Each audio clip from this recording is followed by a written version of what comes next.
2장 13절까지입니다. 한 절씩 교독하여 읽겠습니다. 1장 12절부터 2장 13절까지. 제자들이 감람원이라 하는 산으로부터 예루살렘에 돌아오니 이 산은 예루살렘에서 가까워 안식일에 가기 알맞은 길이라.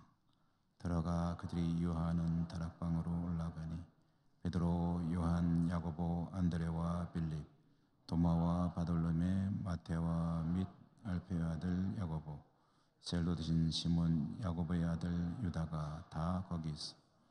여자들과 예수의 어머니 마리아와 예수의 아우들과 더불어 마음을 같이하여 오로지 기도에 힘쓰더라.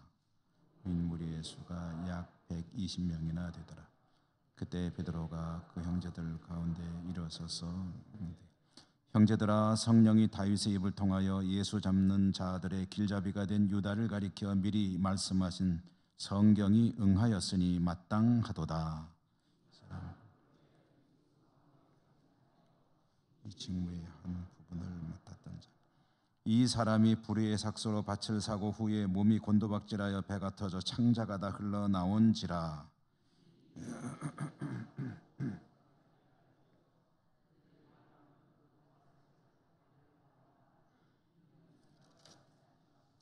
시편에 기록하였으되 그의 거처를 황폐하게 하시며 거기 거하는 자가 없게 하소서 하였고, 또 일렀으되 그의 직분을 타인이 취하게 하소서 하였도다. 이러함으로 요한의 세례로부터 가신 날까지 주 예수께서 우리 가운데 출입하실 때 항상 우리와 함께 다니던 사람 중에 하나를 세워 우리와 더불어 예수께서 부활하심을 증언할 사람이 되게 하여야 하리라 하거늘. 두 사람을 세우니 하나는 바사바라고도 하고 별명은 유스도라고 하는 요셉이요, 하나는 마띠아. 그들이 기도하여 이르되 무사람의 마음을 아시는 주여, 이 두 사람 중에 누가 주님께 택하신 바 되어 봉사 및 사도의 직무를 대신할 자인지를 보이시옵소서. 유다는 이 직무를 버리고 제 곳으로 갔나이다. 제비 뽑아 마띠아를 얻으니 그가 11 사도의 수에 들어가니라. 오순절날이 이미 이르매 그들이 다 같이 한 곳에 모였더니 호련히 하늘로부터 급하고 강한 바람 같은 소리가 있어 그들이 앉은 온 집에 가득하며 제 불의 엿처럼 갈라지는 것들이 그들에게 보여 각 사람 위에 임하여 있더니 그들이 다 성령의 충만함을 받고 성령의 말하게 하심을 따라 다른 언어들로 말하기를 시작하니라.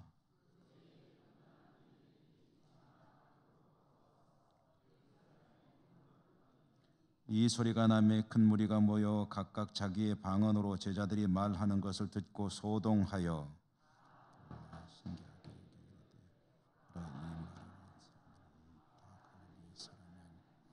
우리가 우리 각 사람이 난 곳 방언으로 듣게 되는 것이 어찌 됨이냐.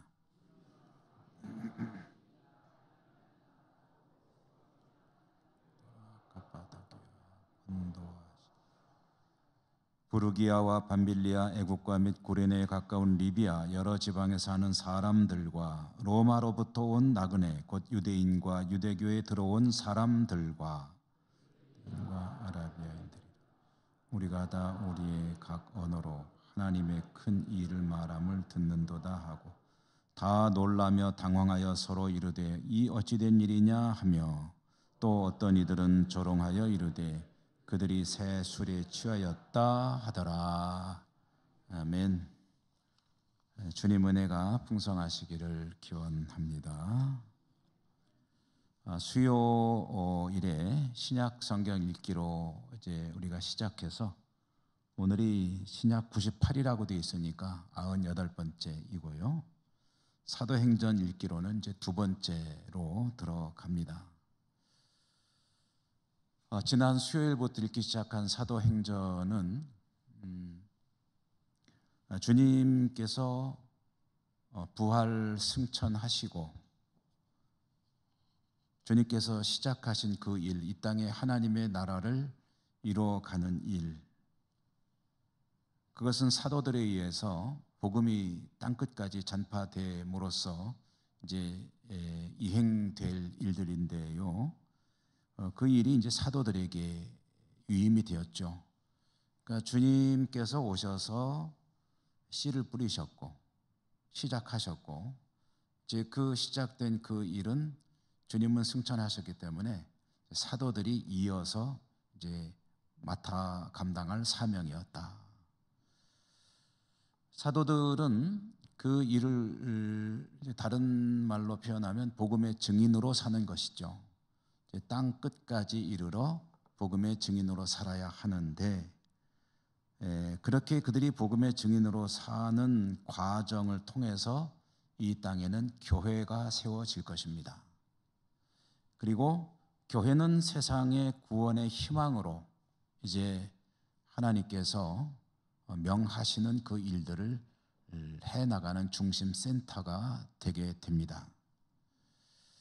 이 위대한 역사를 이루기 위해서 사도들의 역할이 너무 큰 거죠.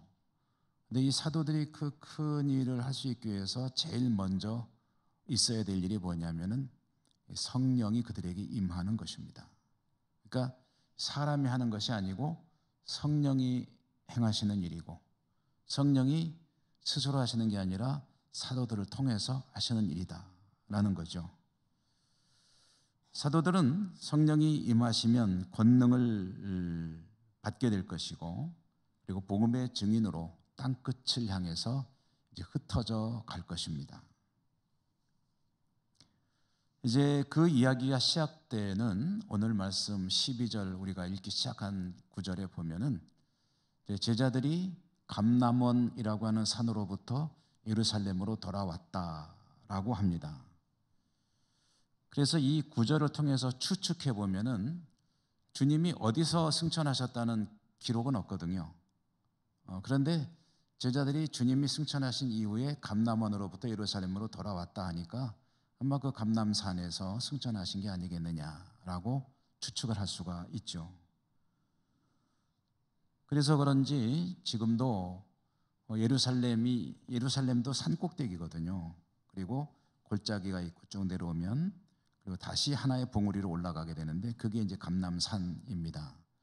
예루살렘의 동쪽에 있는 산인데, 감람산 정상 근처에 가보면은 그러면은 주님께서 승천하신 곳이다 해가지고 그곳에 기념 교회를 세워놨습니다. 자그마한 그런 구조물인데 거기가 주님이 승천하신 장소다라고 해가지고 이제 기념으로 역시 자그마한 또 예배당을 세워놨고, 실질적으로는 이제 아랍 사람들이 관리를 하면서 성지를 찾는 이들에게 입장료를 받고 일종의 관광지처럼 이제 운용을 하고 있습니다. 그래도 지금까지 전통적으로 주님이 그곳에서 올라가셨다, 승천하셨다라고 알려져 있기 때문에 성지를 가시는 분들은 그곳에 한 번쯤은 들러보게 돼 있죠. 그래서 여러분들은 이제 여기서 가만히 앉으셔가지고 사진을 통해서 한번 보도록 하시겠습니다. 사진을 좀 보여주시죠. 네, 저 사진은 이제 제가 가서 찍어온 사진입니다. 이 사진은 이제 감람산 꼭대기, 거의 꼭대기예요. 아주 최정상은 아니고요. 올라가는 곳에 있는데, 올라가노라면 저렇게 이제 건물을 세워놓고 있고, 여긴 입구이고요. 예, 그 다음 사진. 안으로 이제 올라가면은 저 동그랗게 돔처럼 되어 있는 것이 기념 일종의 예배당 비슷하게 아주 작은 건물이죠. 세워놓고 있습니다. 그 다음에 이렇게 또 찍어봤고요. 그 다음에 저 안에 이제 들어가면 이제 저런 형태로 되어 있고, 저 안에서 저기 뭐 익숙한 얼굴들도 좀 보이시는군요. 이제 지붕은 저런 돔입니다. 천정은 돔으로 되어 있고, 이제 제일 중요한 게 바닥인데 저 네모 안에 있는 데가 이제 주님이 딛고 있다가 올라간 데다 해가지고 발자국이라고 그러는데 제가 보기엔 발자국 같지가 않아요. 어쨌든 뭐 저기서 주님이 올라가셨는데 올라가시면서 남겨놓은 그런 이제 흔적이다라고 해서 하는데, 이제 뭐 그냥 참고로 주님이 정말로 저기서 올라가셨는지 아닌지는 중요한 게 아닙니다. 성경에 주님께서 제자들이 보는 가운데 올라가셨다. 그런데 제자들이 승천하신 후에 감람산에서 예루살렘으로 왔다 그러니까 감람산에서 가셨나 보다. 이런 어떤 성경의 기록들을 근거로 해서 적어서 이제 저런 일종의 이제 순례객들을 위해서 이제 해놓은 그런 곳이 있다는 것이고요. 제자들이 감람산에서 예루살렘으로 돌아와서 이제 간 곳이 어디냐니까 다락방이라고 성경이 기록해 놓았습니다. 다락방으로 갔다. 여러분 다락방이라는 것은 뭐 잘 아시죠? 다락방, 다락방. 우리가 알고 있는 다락방은 안방이지 이제 제일 흔한 게 그런 거였던 것 같아요. 안방에서 이제 부엌하고 보통 안방이 연결되어 있잖아요. 부엌에서 조그마한 문 열고 반찬도 쓱 집어넣고 이렇게 하고, 그다음에 그 부엌의 천정 쪽에는 이제 안방에서 들어가는 다락이 만들어져 있죠, 보통. 그게 이제 큰 다락이고 거기에 뭐 여러 가지 물건들을 쟁여놓고 그렇고 이제 살던 그 다락방. 그런데 우리 주택 구조에서 다락방은 뭐 그렇게 큰 규모가 아닙니다. 자그마한 그런 공간인데, 그런데 오늘 여기 성경 사도행전 속에 나오는 다락방은 제자들 그 12사도를 비롯해서 제자들 한 120명 정도가 모였다고 하니까 우리가 알고 있는 그런 다락방은 아니다는 것을 알 수가 있죠. 그럼 이게 어떤 다락방일까? 왜 다락방이라고 했을까? 이 다락방은 그냥 쉽게 말하면 이제 건물의 위층, 2층에 비어 있는 공간이라고 생각하시면 될 것 같습니다. 1층이 이제 칸막이도 되어 있고 방으로 쪼개 구조가 되어 있다고 한다면 2층으로 올라가는 계단이 있고, 계단으로 올라가면 2층에 이제 큰 이제 가운데 막힌 데가 없는 커다란 공간이 있는데, 물론 이런 집들은 되게 부잣집들이죠. 다락방은 그래서 건물에 비어 있는, 어찌 보면 상가를 임대할 때 그렇게 하듯이 텅텅 비어 있는 칸막이가 되어 있지 않은 그런 공간, 턱 터진 공간이다 이렇게 생각하시면 될 것 같고요. 실제로 이거는 뭐 제가 사진을 여러분에게 보여드리지는 않는데, 예루살렘에 가 보면은 시온산, 지금은 이제 시온산이라고 부르는 지역에 마가의 다락방입니다 해가지고 또 보여주는 그런 공간이 있습니다. 근데 그게 실제로 또 마가의 다락방인지 아닌지는 알 수는 없습니다. 그렇다고 그러니까 그런가 보다 하고 구경은 하죠. 그리고 이 다락방이 보통 여러분 상식적으로 이제 알고 있는 게 뭐냐면은 마가의 다락방이다, 마가의 다락방이다 이렇게 이야기를 하는데, 성경에는 마가의 다락방이라는 말은 없습니다. 이 다락방이 그냥 다락방이지 마가의 다락방은 아니다라고 마가의 다락방이라고 할 수 있는 증거는 없고요. 편의상 그렇게 부를 뿐, 그냥 이제 어떤 부유한 집 2층의 꽤 넓은 공간을 그들이 쓸 수가 있어가지고 제자들이 이제 감람산에서 그곳으로 돌아왔을 때 거기에 다 모였다. 이렇게 이제 이해하면 될 것 같습니다. 여기에서 그들이 열심히 기도했다는 거죠. 120명 정도 되는 사도들과 제자들이 모여가지고 그곳에서 열심히 주님의 말씀을 기억하며 위로부터 하나님께서 내리시마라고 약속하신 그것을 기다리라. 근데 그 말씀을 기억하면서 그들은 기도하고 있었다. 여기서 있었던, 여러분 우리 같이 읽었지만은 한 가지 일은 제가 그 사도행전을 좀 빨리 읽기 위해서 요 몇 가지 일들은 그냥 건너뛰는 것들도 있을 겁니다. 간단히 언급만 하고, 복음서 할 때처럼 세세하게 하면은 시간이 너무 많이 걸리기 때문에 사도행전은 조금 빨리 진행한다고 말씀드렸죠. 여기에서 이제 한 가지 있었던 중요한 일 중에 하나는 가룟 유다가 죽어서 비어있는 12사도 중에 한 자리를 마띠아라고 하는 사람을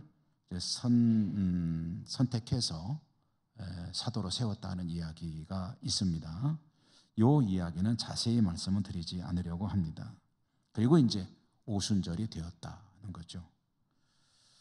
오순절이 되었을 때 성령께서 그들의 모인 것에 임하셨다. 그러므로 오순절 성령님 마가의 다락방에 임하신 것처럼 할 때 마가란 말은 빼시고 오순절 성령님이 다락방에 임하셨다라고 이제 이해하시면 되겠고요. 사실은요, 우리가 이제 공부하는 시간이기 때문에 이런 것들을 좀 바로잡아야 되겠다. 근데 이 성령이 임하신 곳이 이 다락방이라는 증거도 사실은 또 없습니다. 왜냐하면 성경을 자세히 읽어보면 그들이 다 같이 한 곳에 모였다라고 했거든요. 1절, 2장 1절에 보면. 그럼 이 한 곳이 그들이 항상 모이던 다락방에 모였다는 얘기냐, 아니면 다른 곳에 모였다는 얘기냐 하면 그건 또 모릅니다. 왜냐하면 한 곳이라고 번역된 이 원래 원어, 헬라어 단어가 방을 가리키는 용어는 또 아니거든요. 그래서 어떤 분들은 이게 이제 어디냐라고 궁금해가지고 다락방이라고 하는 이들도 있고, 아니다, 120명이 모여서 기도 열심히 했으면 성전에 모였을 것이다. 그래서 그들이 성전에 모였을 때 성령이 임하신 것이다 라고 말하는 이들도 있습니다만은 뭐 어떻게 봐도 좋죠. 뭐 어떻게 봐도 좋은데, 그런데 이제 전체적인 문맥상으로 보면은 성경 읽으면서 좀 무리 없이 읽기 위해서는 다락방이었다고 보는 것이 좋지 않느냐 해서 보통 다락방으로 이해를 하기는 합니다. 그래서 이제 이렇게 말하는 거죠.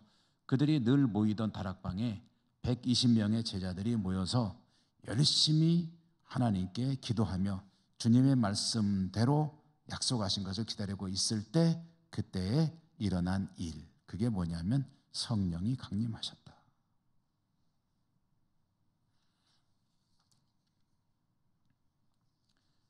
그날이 언제냐면 오순절입니다. 그래서 오순절 날이 이름에 그들이 한 곳에 모였더니, 그래서 기도하고 있었겠죠. 그때 어떤 일이 벌어졌냐면 호련히 갑자기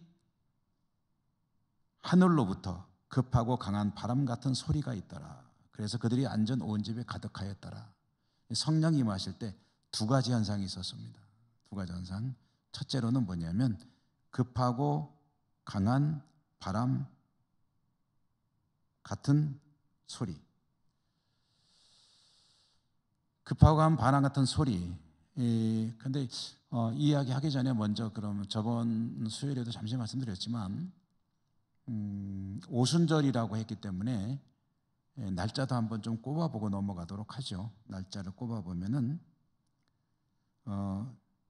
주님께서 부활 승천하시고 제자들은 주님의 명령에 따라서 성령이 임하신 걸 기다리고 있었는데 그들은 얼마나 기다리고 있었을까? 기다린 지 얼마 만에 성령이 임하셨을까? 지난 수요일에 잠시 말씀드렸지만은 오늘은 조금 정확히 한번 말씀을 드릴게요. 유대인들의 3대 절기 가운데 제일 빠른 절기는 유월절입니다. 그 다음에 오순절이 있고, 그 다음에 오순절이 맥추절이고요. 그 다음에 초막절이 있습니다. 이 세 개가 있는데 유대인들의 달력으로 제일 빠른 게 이제 유월절인데, 오순절은 유월절로부터 50일째가 지나는 날입니다. 50일째 되는 날, 다음 날.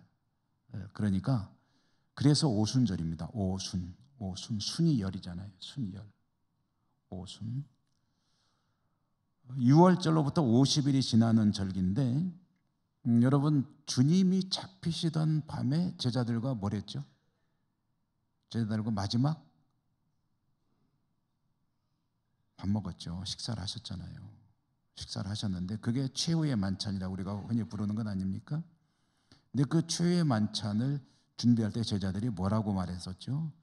우리가 어디에서 유월절 식사를 준비할까요? 그러니까 그 주님과 제자들이 이 마지막 만찬을 한 그 식사가 유월절 식사입니다. 그 얘기는 그날이 유월절이었다는 뜻이죠. 그럼 유월절로부터 50일이 되는 날 오순절에 성령이 임하셨습니다.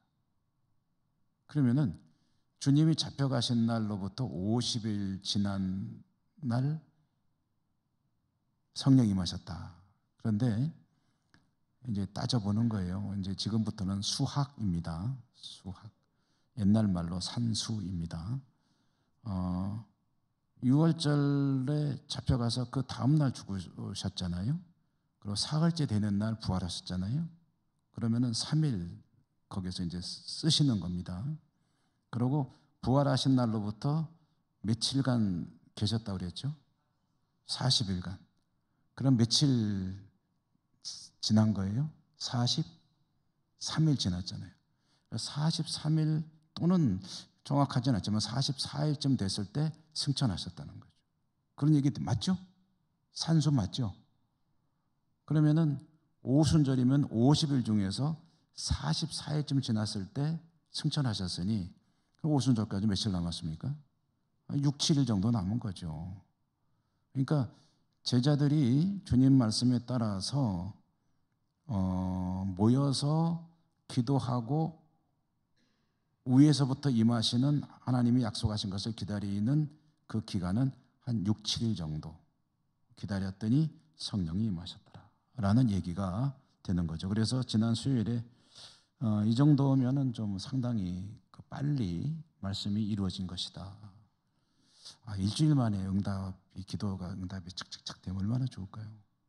일주일 정도만 하면 된다 그러면 너무 좋을 것 같아요. 막 10년 하신 분 계시죠? 어떤 기도 제목 가지고는 20년, 30년, 40년 평생 그리고 생전에 자기 기도가 되는 것을 보지 못하고 별세하는 분들도 있죠. 그래서 제가 말씀드린 적이 있는데 영국의 유명한 기도의 사람 지오지 뮬러 같은 사람은 5명의 친구를 복음화 시키기 위해서 전도하고 위해서 평생 기도하다가 3명이 지오지 뮬러가 죽기 전에 복음을 받아들이고 주님을 영접했는데 2사람이 아직 남아있는 거예요. 근데 이 한 사람이 지오지 뮬러가 죽는 자리에서 영접을 했어요. 또 한 사람은 죽은 뒤에 영접하고 크리스찬이 되었다. 어쨌든 5명이 다 응답은 됐는데 평생에서 3명, 별세할 때 1명, 그리고 죽은 뒤에 또 1명. 그렇게 해서 다 이루어졌다 하는 이야기가 이제 전해지거든요.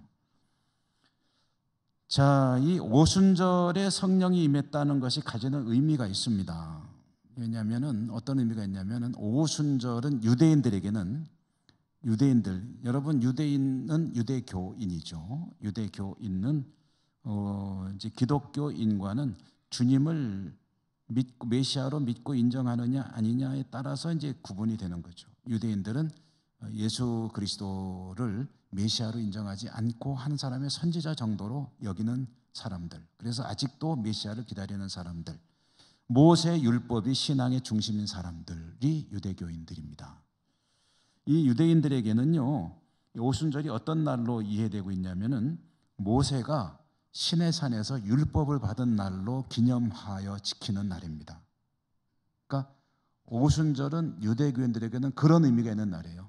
모세가 시내산에서 하나님께 율법을 받은 날이다.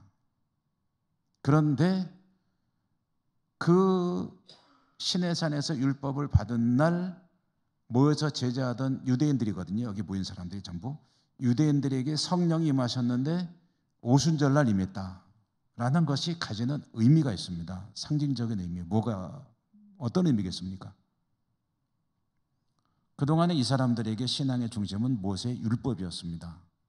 그런데 이제는 모세 율법이 아니라 성령에 의하여 신앙이 영위되는 그런 시대가 도래했다. 말하자면 율법이 신앙의 중심이 아니라 성령님에 의하여 신앙이 이루어져 간다. 성령님은 사도들에게 권능으로 함께할 것이고 권능 받은 사도들은 복음을 증거하여 교회를 세울 것이고 성령은 교회를 통해서 역사하시며 성도들의 신앙의 중심으로 이제 구원의 역사를 이루어 가실 것이다. 그 어떤 상징적인 의미가 있다는 것이죠. 모세 율법이 아니라 성령의 시대가 열리는 것이다. 그리고 좀 전에 말씀드렸던 성령이 강림하는 모습을 성경이 전해주고 있습니다. 여러분 이런 것들도 우리가 이왕에 사도행전을 읽어나가면서 혹시라도 그냥 막연하게 알고 있던 것들은 좀 바로잡아 나가는 것이 필요하겠다 싶어서 제가 이제 그 이야기를 좀 자세히 드리는데요.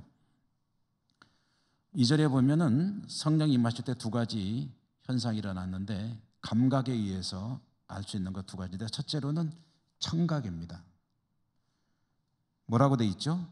호련히 하늘로부터 급하고 강한 바람 같은 소리가 있어 그들이 앉은 온 집에 가득하며 라고 했습니다. 그러니까 처음에 성령이 임하실 때 나타나는 현상 첫째로는 소리가 있더라. 그런데 그 소리가 뭐와 같더냐? 급하고 강한 바람 소리 같더라.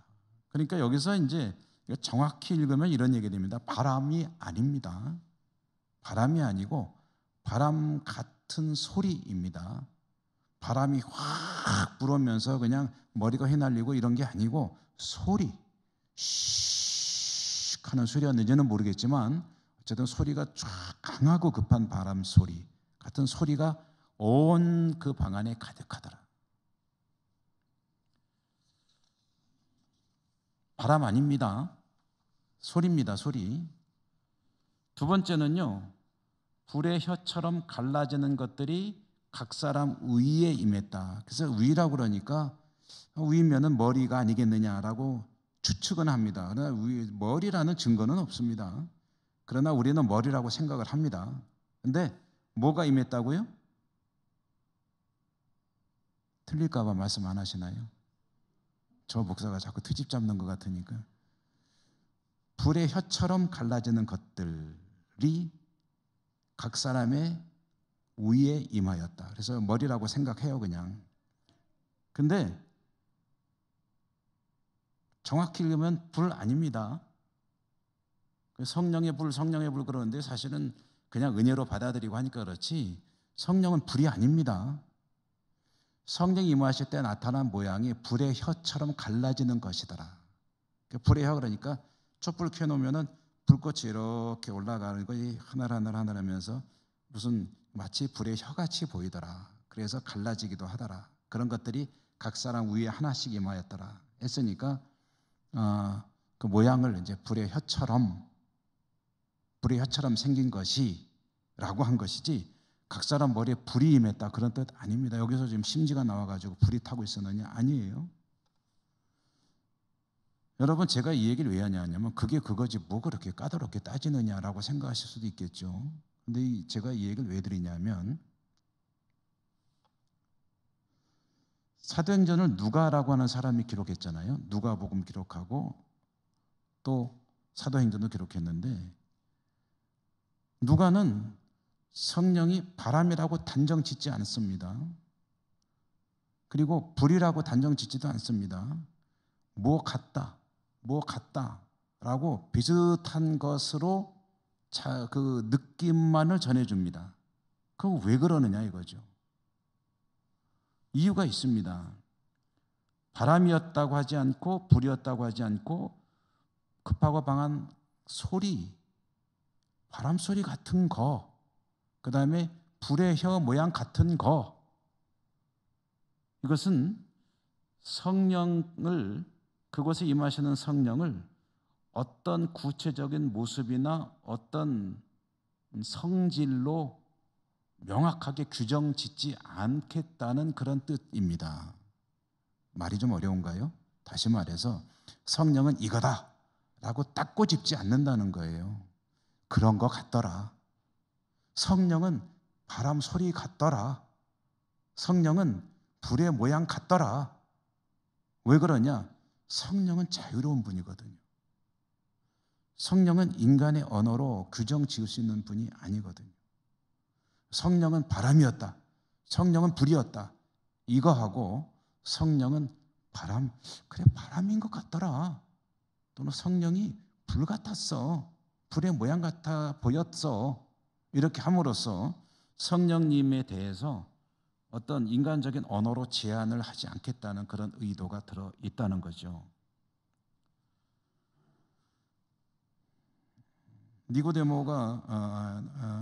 니고데모가 주님께 와서 성령 이야기를 함께 나눌 때 어떻게 해야 거듭날 수 있습니까? 어떻게 구원을 받을 수 있습니까? 영생에 이를 수 있습니까? 할 때 그때 이제 성령 이야기를 쭉 하실 때 성령은 할 수 없는 거라. 성령은 주님부터 그렇게 말씀하셨거든요. 성령은 어떻게 딱 꼬집어 얘기할 수 있는 게 아니라 자유로운 것이다. 또 주의 영이 계신 곳에는 자유함이 있다라고도 말씀하셨거든요. 성령은 또 딱 꼬집어서 뭐라고 말할 수 있는 그런 분이 아니다라는 것을 기억을 해야 되겠다라는 말씀이고요. 자, 이렇게 성령이 임하셔서 그들 모두에게 충만했습니다. 충만했다는 말은 흘러 넘친다는 뜻이죠.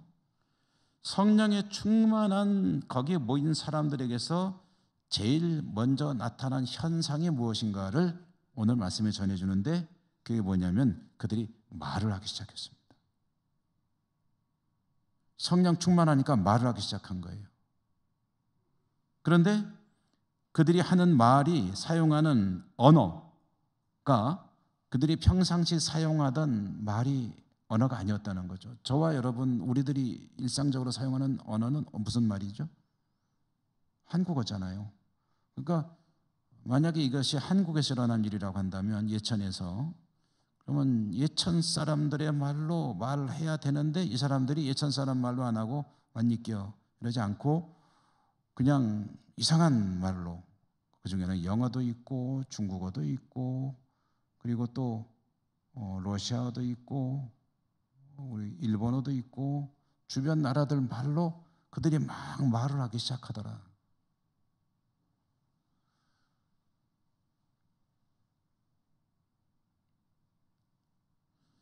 그렇게 그들이 막 다른 나라 언어를 말을 하는데, 자, 여러분, 이때가 무슨 때였다고요? 이 절기 무슨 절기 때였다고요? 오순절 때였다고 그랬죠. 오순절이면은 예루살렘 성은 정말 복잡합니다.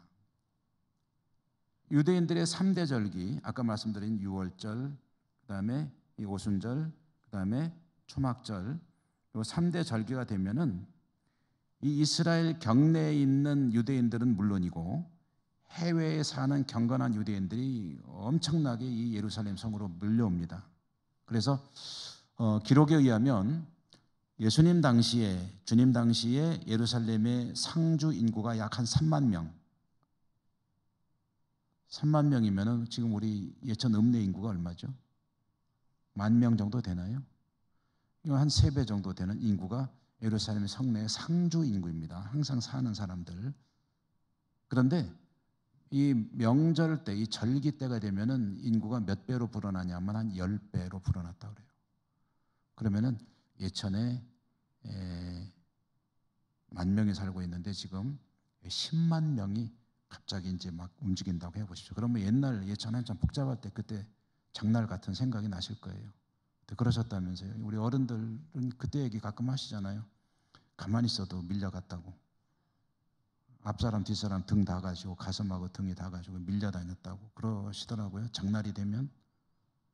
30만 명이 예루살렘 성이 별로 크지가 않은데, 근데 그 안에서 복작되고 있었고, 그 요세푸스라고 하는 역사가가 있거든요. 그 요세푸스의 기록에 의하면은 한때는 200만 명까지 몰려온 적도 있다. 근데 그건 조금 죄송합니다. 좀 과장을 좀 심하게 한 것 같아요. 과장을 200만 명이 그 안에 들어가면 그 성이 터져버립니다. 30만 명만 들어가도 밀려서 발이 둥둥 떠다니는 사람도 있을 정도인데 200만 명이면 뭐 들어갈 수가 없는 거죠. 어쨌든 이렇게 많은 사람들이 와 있을 때인데 우리는 다락방에 모여 있었던 제자들이라고 생각을 했죠. 다락방에 모였던 제자들이 성령에 충만해서 자기가 쓰는 일상 용어가 아닌 다른 나라, 다른 지역의 말로, 그래서 소위 방언이라고 하죠. 방언으로 막 말을 할 때 그들은 다락방에 가만히 있지 않았습니다. 거기서 나온 거예요. 다락방에서 나와서 어디로 갔느냐에 대해서도 또 공부하는 사람들은 열심히 이게 어딜까? 두 가지 학설이 있습니다. 하나는 길로 나왔을 것이다. 하나는 이 사람들이 사람이 제일 복잡할 것으로 생각되는 성전으로 갔을 것이다. 둘 중에 하나인데 뭐 길이든 성전이든 상관없습니다. 그들이 다락방에서 나왔다. 나와 가지고 계속해서 그 많은 사람들이 복잡거리는 그 길거리든 성전이든 거기에서 말을 막 하는데 그 말이 그들이 쓰고 있는 용어가 아니라 다른 지역의 언어로 말을 막 했다는 거죠.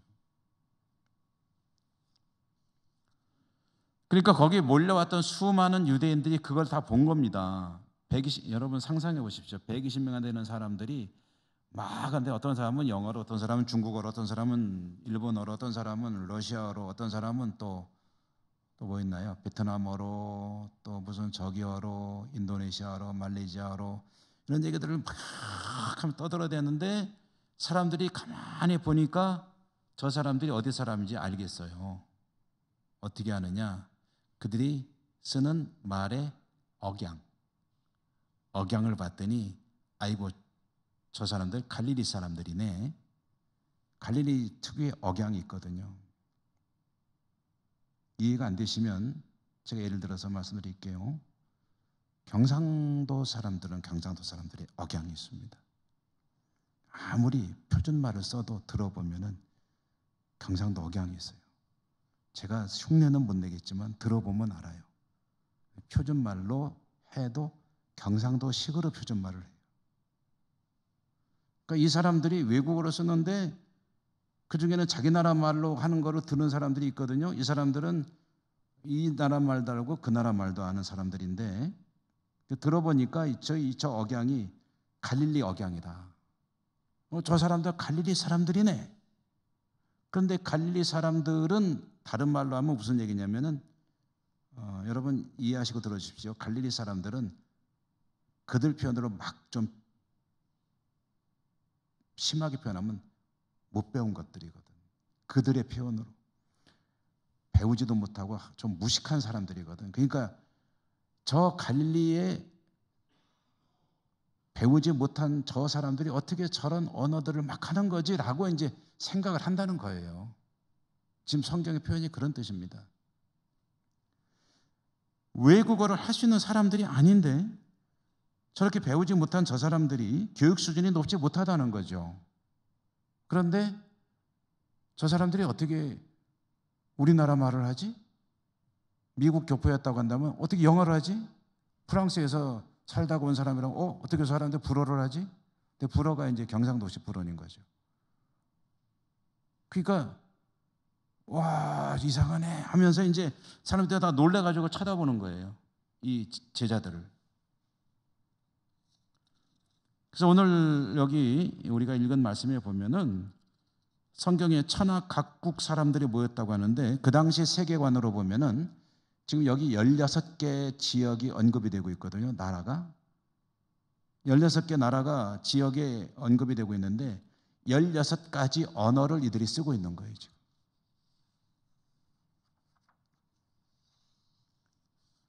그 당시 유대 나라에서 쓰던 언어, 통용되는 언어는 아람어라는 말이 있습니다. 아람어. 히브리 말이랑 비슷한 언어인데 아람어가 일반인들이 쓰는 언어였고 그리고 동시에 헬라어도 썼습니다. 그러니까 아람어와 헬라어를 쓰는데 아람어와 헬라어가 아닌 각각 자기 나라 말을 막 하는 것을 보고 놀래가지고 11절에 보면은 여러분 11절 한번 보시렵니까? 11절 한번 같이 읽어볼까요? 11절 우리가부터 읽겠습니다. 우리가 시작. 우리가 다 우리의 각 언어로 하나님의 큰 일을 말함을 듣는도다 하고 아멘. 이 사람들이 그런 거예요. 야 우리가 다 당신이나 나나 지금 다른 나라에서 온 사람들인데 우리가 쓰는 말로 저 사람들이 이렇게 말하는 걸 듣네. 이게 어떻게 된 일이야? 그런데 제자들이 각 언어로 말하고 있는 내용이 뭐냐면은 하나님의 큰 일이었다라고 합니다. 그러니까 하나님을 찬미하는 그런 내용을 그들이 각 나라 말로 떠들어대고 있었다. 듣는 사람들이 도대체 이게 무슨 일이 일어나고 있느냐 하는 게 궁금해가지고 이제 막 그냥 어리둥절해 있을 때 그들이 이 궁금한 점은 이제 다음 수요일에 읽는 내용, 이어지는 말씀을 읽으면 알 수가 있습니다. 우리도 다음 수요일이면 무슨 일이 벌어지고 있는지를 알 수가 있을 겁니다. 그런데 이제 마지막으로 한 가지만 말씀드리면 어떤 이들이 이 제자들을 조롱하는 거예요. 13절에 보면 또 어떤 이들은 조롱하여 이르되 그들이 새술에 취하였다 하더라. 저 사람들 술 취해서 그러는구만. 야, 그거 참 괜찮은 것 같아요. 그죠? 술 취하면은 영어도 나오고 불어도 나오고 그러면은 저나 여러분은 안 돼요. 틀렸어요. 우리는 술을 못 먹으니까 이제 틀렸는데 어쨌든 그 고생하면서 공부할 필요가 뭐 있겠나 싶은 생각이 들어요. 새 술에 취했다. 근데 이 참 엉뚱한 소리죠. 바보 같은 소리입니다. 사실은 이 새술이라는 게 뭐냐면은 여기서 말하는 새술은 뭘 말하는 거냐면 담근 지 얼마 안 된 술이다 그런 뜻입니다. 그러니까 술은 이제 포도주거든요. 이스라엘 사람들은 포도를 수확을 하면은 상당 부분을 포도주를 담급니다. 그래서 가죽 부대에 넣어가지고 이제 발효시키죠. 그런데 포도 수확철이 언제냐면은 포도 수확철이 언제죠? 혹시 포도 농사 지시는 분 계세요? 샤인 머스켓. 지금인가요? 포도가 언제 나오죠? 한 8월이요? 네. 8월, 9월, 10월까지 나오나요? 10월까지는 안 나와요? 이스라엘도 8월에 수확 시작합니다. 이스라엘도 8월에 수확 시작해서 10월 정도까지 합니다. 그러면 8, 9, 10월 정도 해가지고 그걸 이제 저장을 해서 포도주로 대부분 저장을 합니다. 그러면은 새술이라는 건 언제 먹는 게 새술이에요? 한 10월쯤, 11월쯤 아직 발효가 안 된 우리나라 같으면 포도에다가 설탕을 잔뜩 부어가지고 탁 담궈놨는데 발효가 아직 덜 됐어요. 그거 떠먹으면 맛있죠. 저 어렸을 때 그거 많이 훔쳐 먹었어요. 왜냐? 술 되면 맛이 없거든요. 뭐 저는 술에는 관심도 없고 꼬맹이가 술에 무슨 관심이 있겠어요. 그런데 설탕 탁 해놓은 거는 뚜껑 열고 쭉 한 숟갈 떠먹으면 그 맛있어요. 진짜로 맛있거든요. 그런데 지금 오순절은 월로 따지면 몇 월이냐면 5, 6월이거든요. 5, 6월. 그러면은 5, 6월에는 새술이라는 것이 없는 때입니다. 그러니까 이 사람들이 지금 이 갈릴리 사람들을 한마디로 우습게 보는 거예요. 저 교육 수준도 낮고 그리고 저 이방인들하고 피도 많이 섞였고 갈릴리 것들. 그래서 갈릴리에서 무슨 선한 것이 나겠느냐 라는 말. 나사렛에서 무슨 나사렛은 갈릴리 아닙니까? 갈릴리가 무시당하는 그런 지역인데 그야말로 조롱을 위한 조롱을 이 사람들이 하고 있는 거죠. 그러니까 제자들이 그들의 언어를 통해서 사람들을 놀라게 하고 있는 것과 함께 동시에 조롱의 대상도 되고 있는데 그런데 이 현장이 어떤 현장이라고요? 성령이 강림하시는 현장이고 하나님의 구원의 역사가 시작이 되고 있고 아까 말씀드린 대로 주님이 오셔서 시작된 하나님의 나라, 그 하나님의 나라는 성령께서 사도들을 통해서 이제 본격적으로 일을 하시기 시작하면서 이 땅이 이루어져 가기 시작하게 되고 그 하나님의 나라를 본격적으로 이루어가는 성령의 시대, 그 서막이 열리는 역사가 성령이 임하심으로부터 교회의 시대가 열리게 되고 그리고 이제 위대한 구원의 역사는 본격적으로 전개되기 시작한다. 이제 그 이야기가 다음 수요일부터 우리가 또 읽게 될 것입니다. 여러분 열심히 사도행전 댁에서도 좀 읽으십시오. 처음부터까지 계속 읽으세요.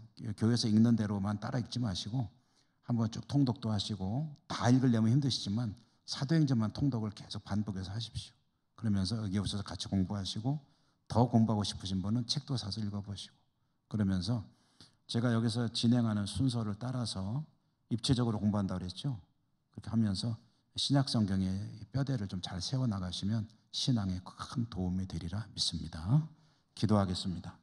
하나님 감사합니다. 저희들에게 위대한 성령의 역사에 대해서 자세히 공부하면서 읽어 나갈 수 있는 은혜를 주시니 감사합니다.